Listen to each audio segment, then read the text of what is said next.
Channel में आपका हार्दिक स्वागत करता हूं। जल्दी से बताइए कैसे हो आप सब।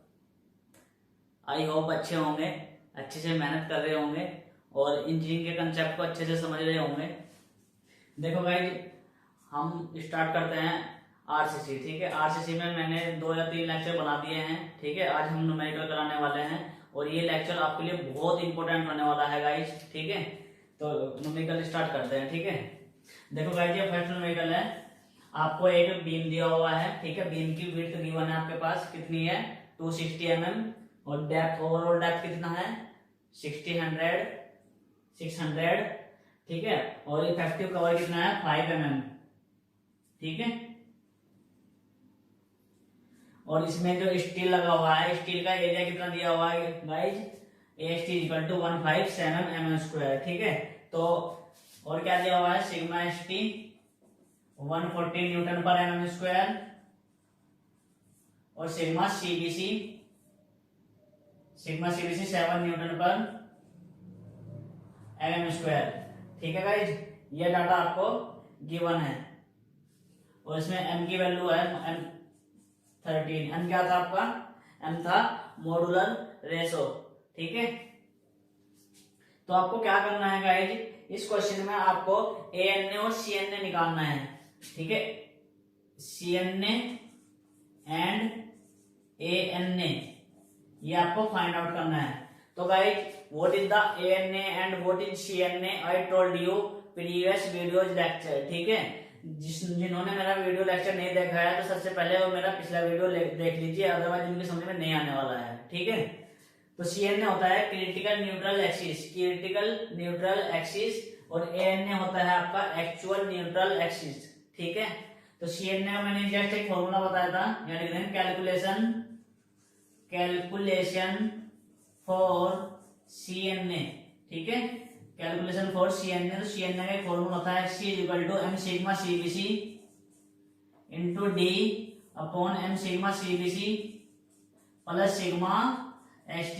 ठीक है, m की वैल्यू क्या आएगी आपकी 13 है, सिग्मा CBC की वैल्यू 7 है और स्मॉल d क्या होता है आपका, ओवरऑल डेप्थ में से इफेक्टिव कवर घटाते हैं तो स्मॉल d निकल के आता है, कितना है 550। ठीक है, m की वैल्यू फिर से 13 है, 7, सिग्मा ST की वैल्यू कितनी है आपके पास 140। ठीक है गाइज, ये कर लोगे। आपको क्या करना है, इसके बाद इसकी कैलकुलेशन करनी है और कैलकुलेशन करने के बाद आपका आंसर क्या आएगा ये बताना है। ठीक है, हाँ, आप लोग आंसर निकाल के कमेंट में लिखकर भेज सकते हो। 217 mm आएगा। ठीक है, निकल गया आपका XC, निकल गया। आगे चले,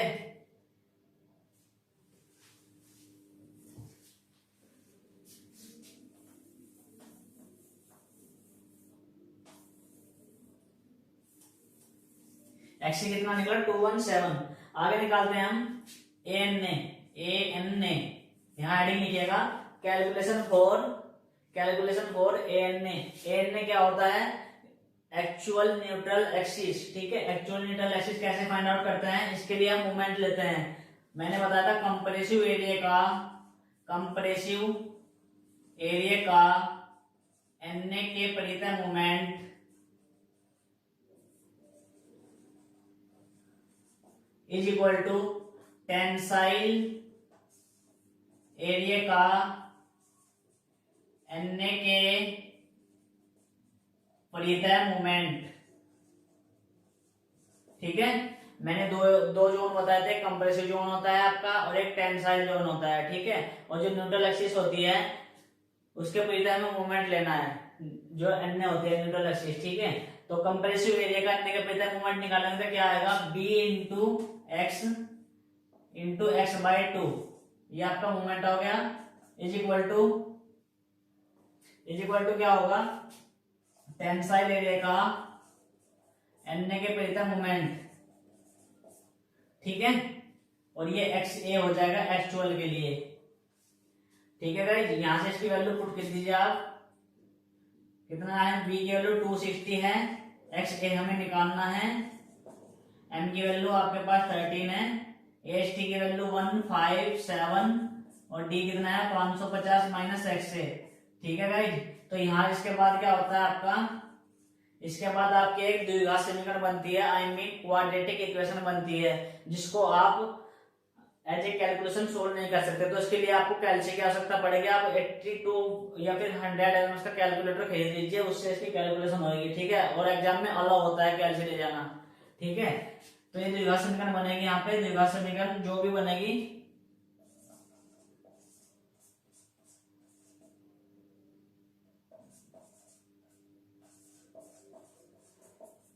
ये बनेगी, ठीक है। यहां से आप एक्स ए की वैल्यू निकाल लीजिए। एक्स ए की वैल्यू कितनी आएगी आपकी, एक्स ए की वैल्यू आ जाएगी 85 mm, ठीक है गाइस,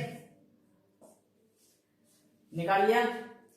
और ये पूछा था आपसे एक्स ए और एक्स सी, निकाल लोगे, जस्ट सिंपल है, फॉर्मूला लगाना है और इसके लिए थोड़ा सा कंसेप्ट समझना है, ठीक है गाइस। आई थिंक ये समझ में आ गया होगा। आगे चले, ठीक है।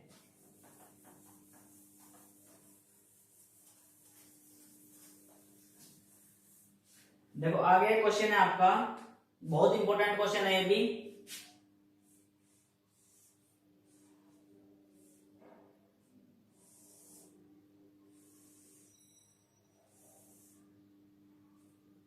ये है, ये कोई आपकी इस तरीके से बीम दिया हुआ है, बीम का सेक्शन, ठीक है।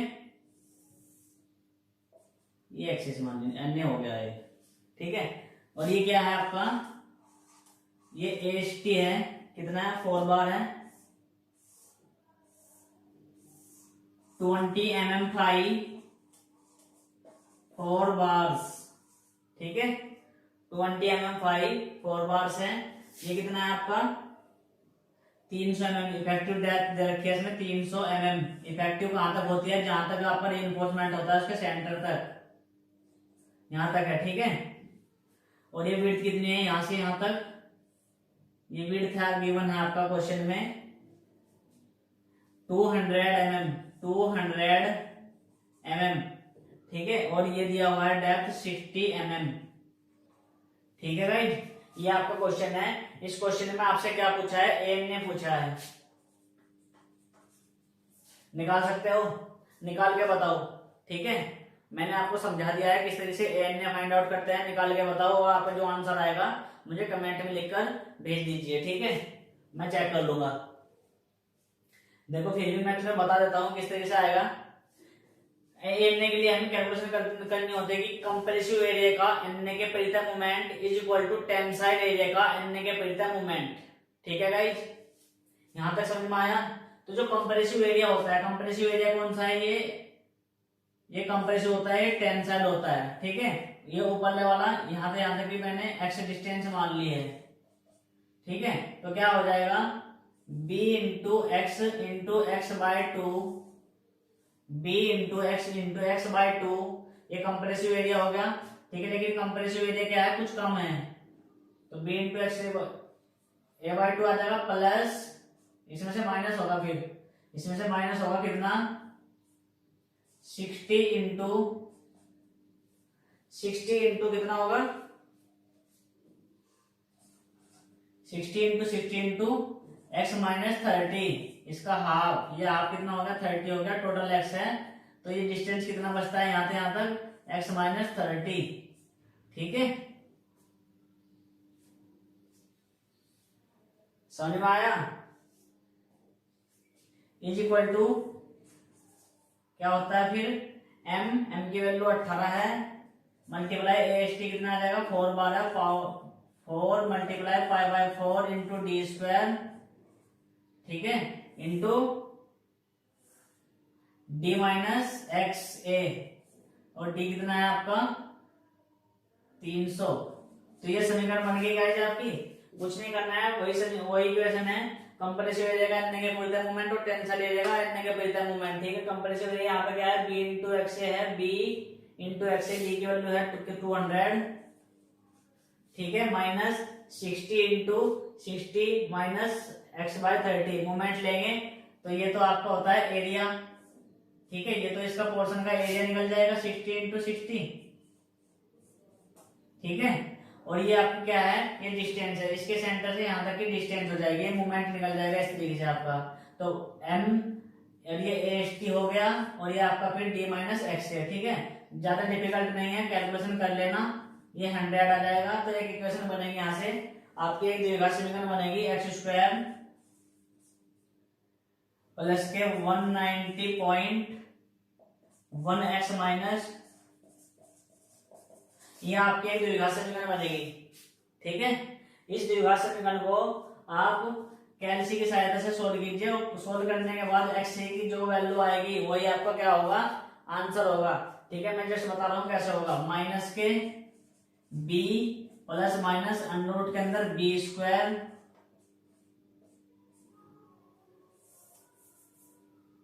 माइनस 4ac, 4ac ए की वैल्यू 1 है, सी की वैल्यू कितनी है 66, 70, 50, ये प्लस हो जाएगी अपॉन 2a।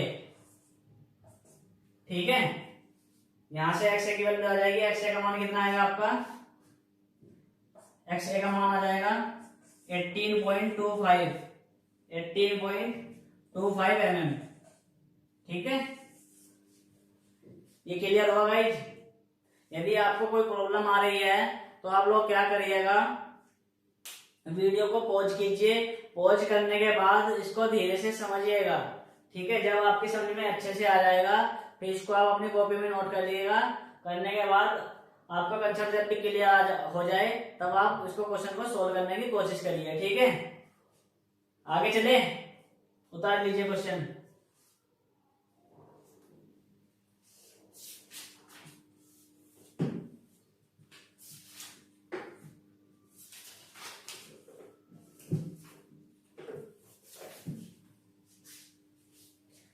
उतार लिया, आगे चले।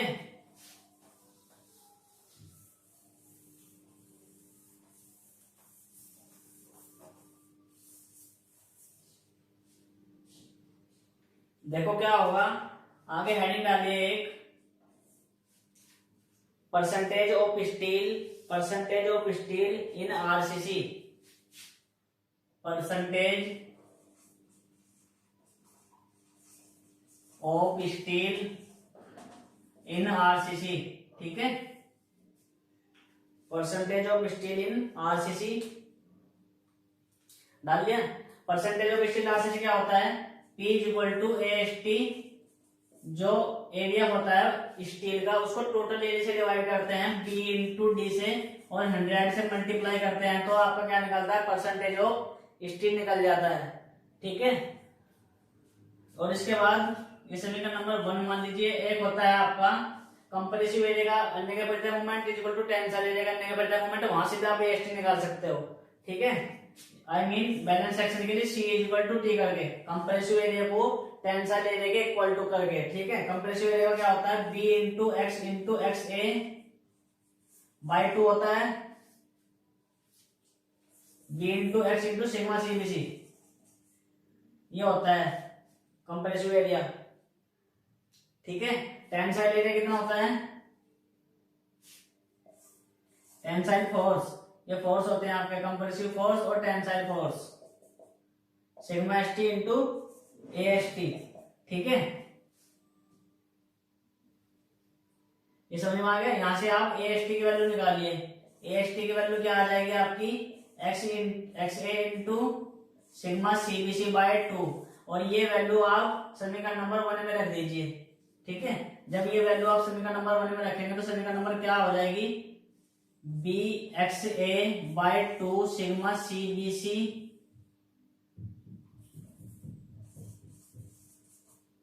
Sigma ST upon BD into 100। ठीक है, ये बन जाएगी आपकी समीकरण। यहां तक समझ में आया। इसके बाद क्या करोगे आप,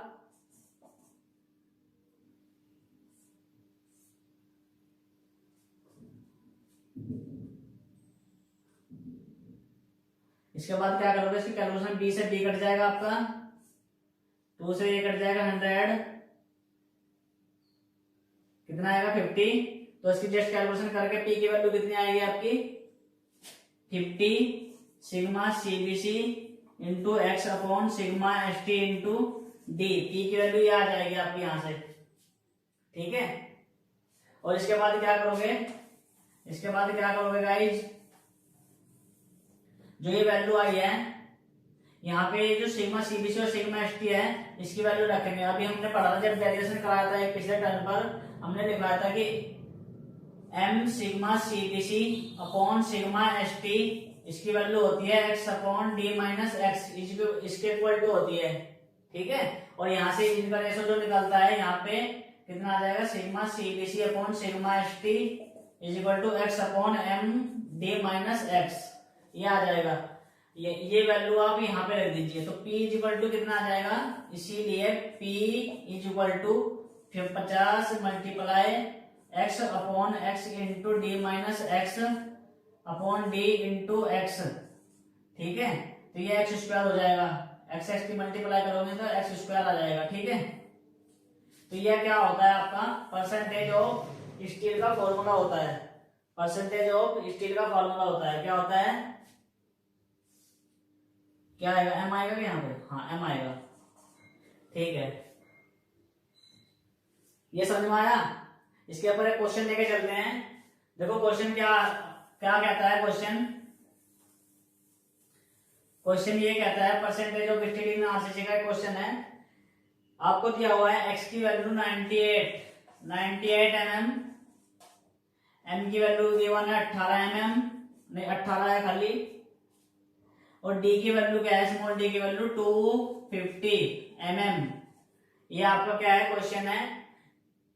क्वेश्चन कह रहा है कि x is equal to 98, m is equal to 18 और d इज इक्वल टू 250 के लिए परसेंटेज ऑफ स्टील निकालिए। तो परसेंटेज ऑफ स्टील का फॉर्मूला क्या होता है, 50x square upon m d minus x, ठीक है। वैल्यू पुट कीजिए 98, इसका स्क्वायर हो जाएगा अपॉन एम की वैल्यू 18 है, डी की वैल्यू 250 है और 250 माइनस 98, ठीक है। यहां से आप percentage of steel find out कर सकते हो, कितना आएगा 0.70%, ठीक है। ये आएगा सभी का, कैलकुलेशन कर लीजिए, ठीक है गाइस, समझ में आ रहा है। उतार लीजिए क्वेश्चन।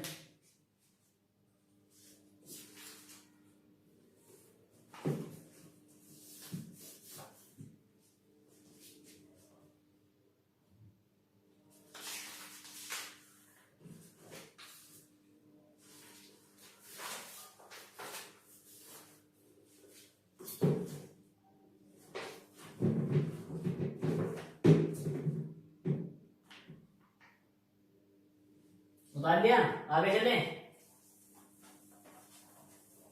देखो नेक्स्ट क्वेश्चन क्या कहता है, एक आरसीसी बीम है, रेक्टेंगुलर सेक्शन है आपका, जिसकी विड्थ बी है, यानी कि गिवन डाटा गिवन दैट, जिसकी विड्थ 20 सेंटीमीटर तथा प्रभावी लंबाई d सेंटीमीटर है, ठीक है। विड्थ जो है आपकी वो b है और इफेक्टिव डेप्थ क्या है आपकी स्मॉल d है, ठीक है।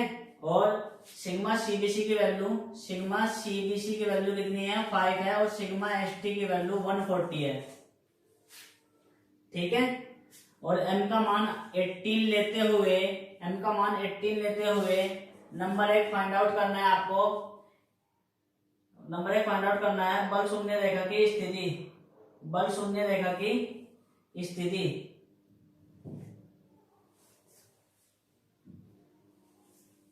यानी कि CNA निकालना है आपको, CNA। और नंबर दूसरे पे निकालना है आपको लीवर आर्म, और तीसरे नंबर पे निकालना है आपको मोमेंट, और फिर इसके बाद पूछा है आपसे परसेंटेज ऑफ स्टील, ठीक है गाइस। देखो मैंने इस तरीके के अभी आपको कम से कम 3 या 4 क्वेश्चन करा दिए हैं, जिसमें आपको ANA पूछा था, लीवर आर्म भी पूछा था, मोमेंट ऑफ रेजिस्टेंस का फॉर्मूला बताया था, ठीक है। और परसेंटेज ऑफ स्टील कैसे निकलता है ये भी बता दिया है, ठीक है। तो आप इनको खुद करने की कोशिश कीजिए, ठीक है। और जो आपके आंसर आते हैं उनको 1 बाय 1 कमेंट में लिखकर भेज दीजिए, ठीक है। मैं चेक करके बता दूंगा कि जिन लड़कों ने सही किया था उनका आंसर सही आया था, ठीक है।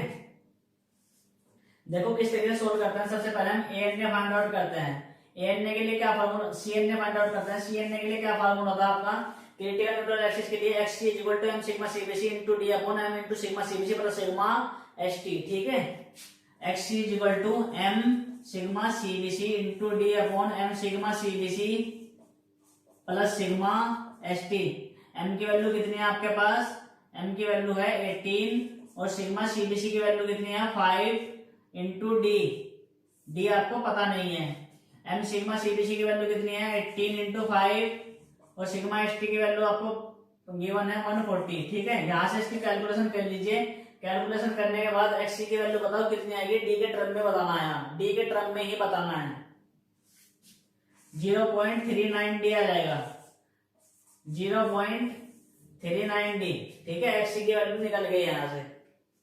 यही आया सभी का, क्लियर हो गया। आगे चले लीवर आर्म। नेक्स्ट पूछ रहा है आपसे लीवर आर्म। लीवर आर्म क्या होता है, z is equal to x d minus x by 3, d minus x by 3। ठीक है, डी की वैल्यू कितनी गिवन है आपकी, डी की वैल्यू तो डी है माइनस एक्स बाय 3। ये एक्स क्या है आपका, एक्स की वैल्यू अभी अभी आपने निकाली है 0.39 डी बाय 3। ठीक है, इस से को काटेंगे 13 आ जाएगा, 1 में से घटाएंगे कितना आ जाएगा 0.87 डी, 0.87 डी। ठीक है, 0.87 डी यही आ रहा है ना। हाँ, मैच करते हुए चलिएगा। एक्स की वैल्यू आई है 0.39 डी और लीवर आर्म की वैल्यू आई है 0.87 डी। ठीक है, आगे चले। नेक्स्ट आपसे पूछा है मूवमेंट। नेक्स्ट पूछा है आपका मूवमेंट। मूवमेंट क्या होता है, एम आर। एम आर का फॉर्मूला क्या होता है, एम आर का फॉर्मूला होता है आपका जितना भी आपका टोटल संपीड़न फोर्स होता है और जो लीवर आर्म होती है उनकी दोनों की मल्टीप्लाई क्या होता है आपका मूवमेंट होता है। संपीड़न फोर्स क्या होता है आपका half sigma CBC b into x, b into x multiply में डी माइनस एक्स बाय 3। ये होता है आपका हाफ सिग्मा सीबीसी की वैल्यू कितनी है 5 और डी की वैल्यू बी है, एक्स की वैल्यू कितनी है 0.39 डी ये निकाला है और लीवर आर्म हमने निकाला है 0.87 डी। ठीक है, यहाँ पे डी के टर्म में आएगा मूवमेंट। ठीक है, इसकी वैल्यू बताओ कितनी, कैलकुलेशन करके बताओ। 0.87 की मल्टीप्लाई 0.39 से करो, उसके फिर 5.2 से मल्टीप्लाई करो, कैलसी से बताओ कितना आंसर आएगा गाइस, बताइए। 0.85 बी डी स्क्वायर। ठीक है, एम आर की वैल्यू कितनी आ रही है आपकी 0.85 बी डी स्क्वायर। ठीक है, बिल्कुल जिन लोगों का ये आंसर आया बिल्कुल ठीक है, बिल्कुल सही कैलकुलेशन कर रहे हैं। एग्जाम में आपको ऐसे ही कैलकुलेशन करना है। ठीक है, नेक्स्ट आपसे पूछा था percentage of steel. Percentage of steel, तो परसेंटेज ऑफ स्टील कैसे निकालते हैं। परसेंटेज ऑफ स्टील मैंने बताया था, परसेंटेज ऑफ स्टील का फॉर्मूला होता है AST अपॉन BD मल्टीप्लाई 100। ठीक है, लेकिन आपको AST गिवन नहीं है, आपको AST गिवन नहीं है तो आप ये फॉर्मूला नहीं लगा सकते। ठीक है, फिर दूसरा फॉर्मूला था आपका परसेंटेज ऑफ स्टील का 50x square upon MD D minus x. ठीक है, 50x की वैल्यू आपने निकाल लिया 0.39 डी इसका स्क्वायर अपॉन m की वैल्यू कितनी है आपकी 18 और d कितना है d है और माइनस x कितना है 0.39 डी। यहां से इसकी कैलकुलेशन करो और कैलकुलेशन करने के बाद परसेंटेज ऑफ स्टील कितना आया है ये बताओ। ये आएगा आपका 0.70%। ठीक है, ये आ जाएगा आपका। ठीक है गाइस, तो गाइस देखो आरसीसी में इतना डिफिकल्ट नहीं होता जितना आप लोग समझते हो। ठीक है, आपको क्या करना होता है, पहले सबसे पहले आपको अच्छे से पढ़ना होता है, कंसेप्ट को थोड़ा सा समझना होता है। ठीक है, फिर जितने भी फॉर्मूलेज होते हैं उनको आपको सबको एक जगह नोट करना है, वही फॉर्मूले आपके बहुत काम आने वाले हैं, ठीक है। जैसे आपका फर्स्ट होता है CNA कैसे निकालते हैं, CNA का फॉर्मूला, ANA कैसे निकालते हैं, ANA का फॉर्मूला, ठीक है। फिर उसके बाद लीवर आर्म का फॉर्मूला, कंप्रेसिव फोर्स का फॉर्मूला, टेंसाइल फोर्स का फॉर्मूला, मोमेंट ऑफ रेजिस्टेंस कैसे निकालते हैं, ठीक है, परसेंटेज ऑफ स्टील कैसे निकालते हैं। तो यही गाइस, ये क्या होता है, ये घूम फिर के एग्जाम में आपसे पूछा जाता है, ठीक है। तो आप लोगों को क्या करना है, सभी फॉर्मूले एक जगह नोट करने हैं, नोट करने के बाद इन सबको राइटिंग करके इनके ऊपर क्वेश्चंस लगाने हैं, ठीक है। इतना डिफिकल्ट नहीं होता है और कैलकुलेशन बहुत मेन रोल अदा करेगी इसमें। जिन लोगों की कैलकुलेशन वीक है वे अच्छे से प्रैक्टिस कीजिए न्यूमेरिकल्स को करने की, क्योंकि इसमें न्यूमेरिकल बहुत ज्यादा इंपॉर्टेंट होता है। यदि गलती हो जाए तो पता भी नहीं चलता कि गलती कहाँ होने वाली है, ठीक है। आगे चले, ये नोट कर लीजिए आप।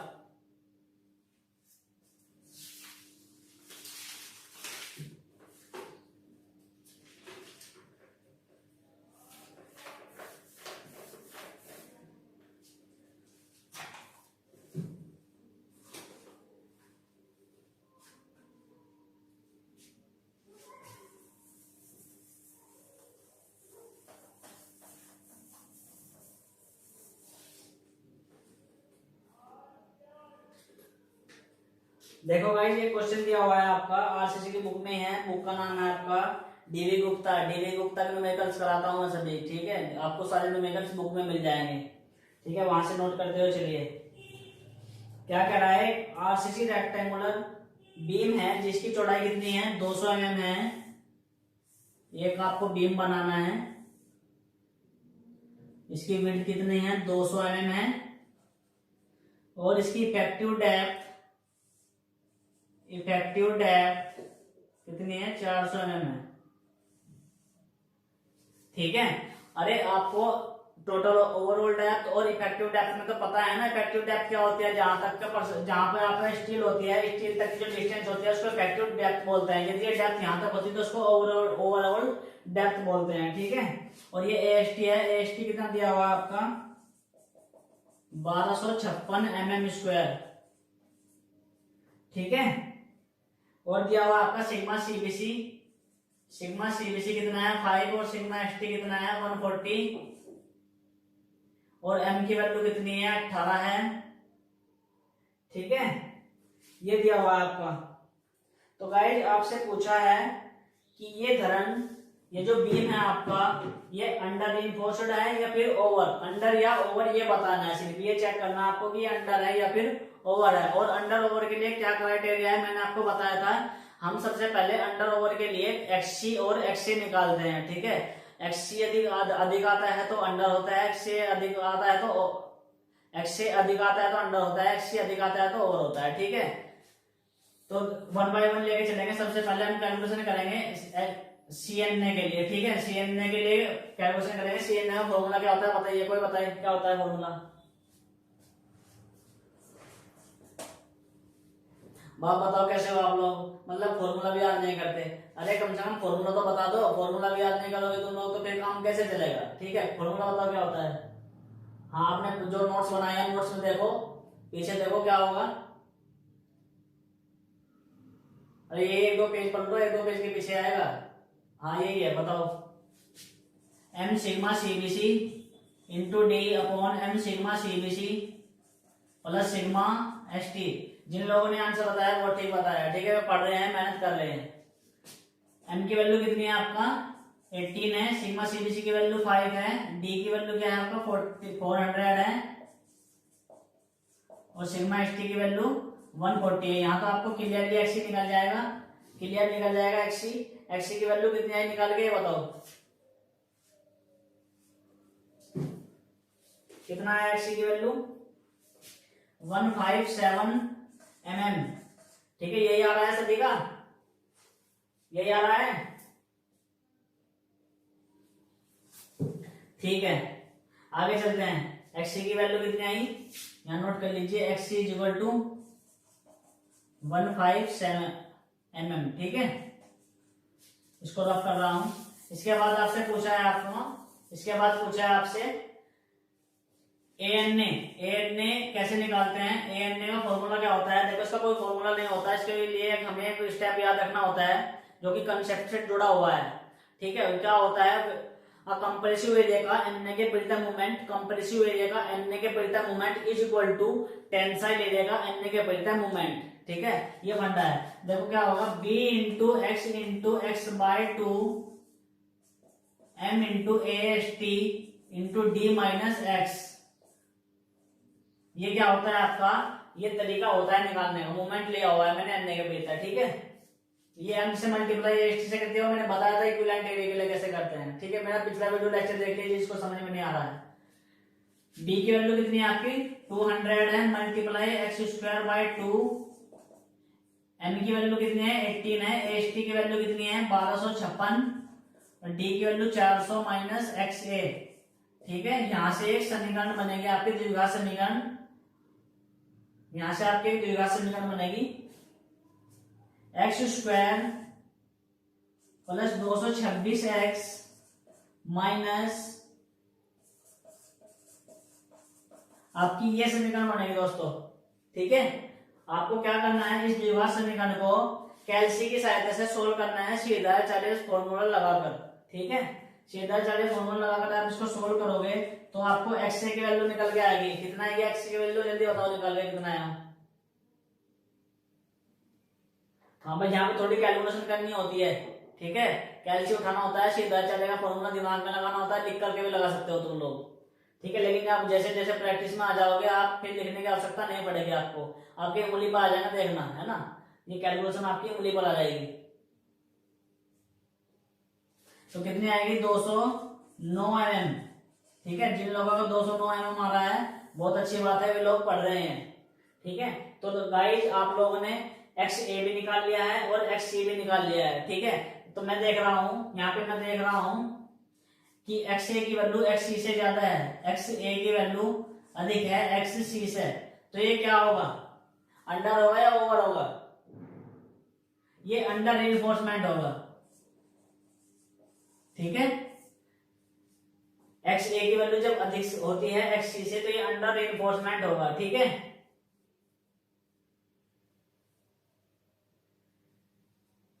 समझ में आ गया।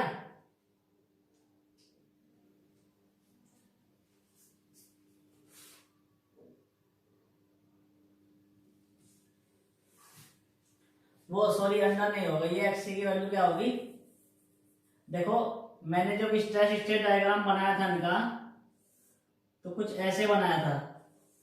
ठीक है, ये क्या आते हैं आपके CNA और CNA तो फिक्स रहती है, ANA वेरी करती है। ANA क्या है, CNA से ज्यादा है, ज्यादा का मतलब नीचे की और वेरी करेगी, यहाँ पे आएगी। ठीक है, तो ये कौन सा होगा आपका ओवर सेक्शन होगा, ओवर होगा। ठीक है, जब x से अधिक होता है तो आपका ओवर होता है, x से कम होता है तो आपका अंडर होता है। ठीक है, समझ में आ गया। तो गाइस ये आपके कुछ इंपॉर्टेंट न्यूमेरिकल्स थे जो आरसीसी के, जो आप लोगों को कराने बहुत ज्यादा इंपॉर्टेंट है, जो एग्जाम पॉइंट ऑफ व्यू से बहुत ज्यादा इंपॉर्टेंट भी है। ठीक है, तो अब मैं तुमसे आशा करता हूं कि आप लोगों के ये सभी न्यूमेरिकल समझ में आ गए होंगे। देखो जिन लोगों के समझ में नहीं आ रहा है, थोड़ा कम समझ में आ रहा है, तो मेरी वीडियो को वे दोबारा देखिए, पॉज कर करके देखिए। ऐसी कोई वैसे हेजिटेशन वाली बात नहीं है, यदि आप एक बार पढ़ोगे दो बार पढ़ोगे तो आपकी समझ में आ जाएगा। ठीक है गाइज, और यदि आपने मेरा चैनल अभी तक सब्सक्राइब नहीं किया है तो सबसे पहले मेरा चैनल सब्सक्राइब कर लीजिए, जिससे मेरे वीडियो के नए नए अपडेट्स आपके पास सबसे पहले पहुंचे। ठीक है गाइज, और वीडियो को लाइक और शेयर करना ना भूले। ओके।